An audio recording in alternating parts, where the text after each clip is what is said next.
Good morning. My name is Asia Molinar. My faculty mentor is Dr. Gregory Meissen, and my research was over the perceptions of cell phone interruptions during face-to-face communication. I'm sure you're probably all aware of how common cell phone use is nowadays. The majority of children under the age of 12 already have cell phones, and they use cell phones for around 7 hours a day. And when you look at college students, they're using interactive technologies for around 8 hours a day.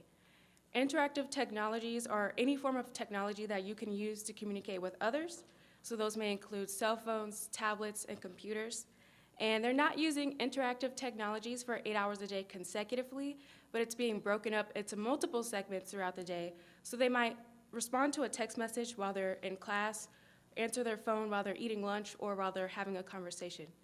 And so they're essentially multitasking throughout the day, and it's easy to see how multitasking can be a distraction, especially in light of all the recent studies published on texting and driving, and when considering that cell phones themselves can be distracting stimuli. So to give you some more background information about how cell phone interruptions can affect relationships, I'll tell you that researchers have coined a new term known as partner phubbing, which refers to redirecting your attention from your significant other to your cell phone. This can cause significant distress in a relationship, especially if your partner feels like they're not a priority. But of course, intimate relationships aren't the only ones affected by cell phone interruptions, and this was shown by a researcher that observed pairs of individuals in public, and they noticed that if one individual responded to a phone call, the other individual exhibited anxiety-type symptoms.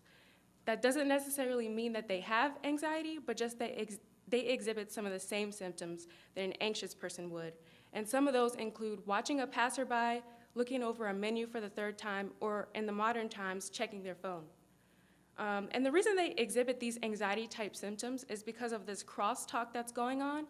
Crosstalk is basically a second conversation that doesn't include one person that's there.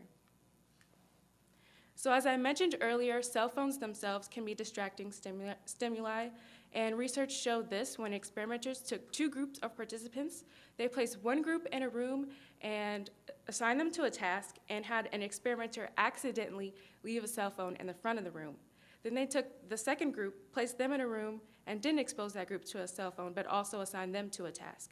And they found that the group that was exposed to the cell phone performed tasks less accurately, which demonstrated that cell phones can be distracting stimuli without actually having any attention drawn to them. So they don't have to necessarily go off or have a notification go off for them to be distracting. And people say that cell phones actually help them maintain quality relationships, but there's evidence against this. Research has shown that no matter how many online friends you have, or no matter how many social media outlets you participate in, it doesn't increase the quality of your relationships or help you maintain those relationships. In fact, it can actually decrease your communication skills. So I hypothesized that females would perceive cell phone interruptions more negatively, and I chose to focus on females because it's been shown that they use interactive technologies more often than males. And I also hypothesized that anxious individuals would perceive cell phone interruptions more negatively because of those anxiety-type symptoms that sometimes people exhibit when faced with a cell phone interruption. Although I did look at age and ethnicity, I didn't form a hypothesis for either. I didn't form a hypothesis for age because it was accurately assumed that the majority of participants would be between the ages of 18 and 22, and there wouldn't be anybody to compare them to. And I did form a hypothesis on ethnicity because there was a lack of information in the literature to support one. So I obtained IRB approval to conduct a 23-item survey to students here at WSU. All students were between the ages of 18 and 64. 339 participants completed the survey. The survey was broken up into 3 sections. The first section was dedicated to measuring perceptions of cell phone interruptions.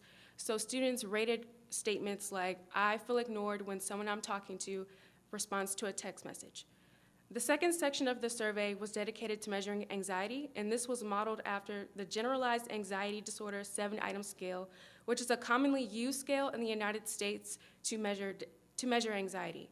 The last section of the survey was dedicated to measuring demographics and asked students if they'd prefer at least one cell phone-free zone on campus.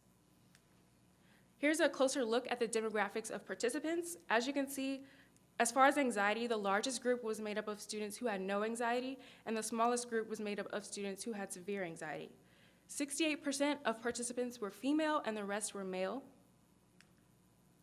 It's important to note that due to the lack of response from minority students, all of the minorities were grouped together in order to compare them to their white counterparts. So that would make it easier to investigate differences in perceptions between or regarding ethnicity. And as expected, a majority of the students were between ages 18 and 22. So what I found was that 78.8% of students held strongly aversive perceptions towards cell phone interruptions. So a majority strongly disliked them.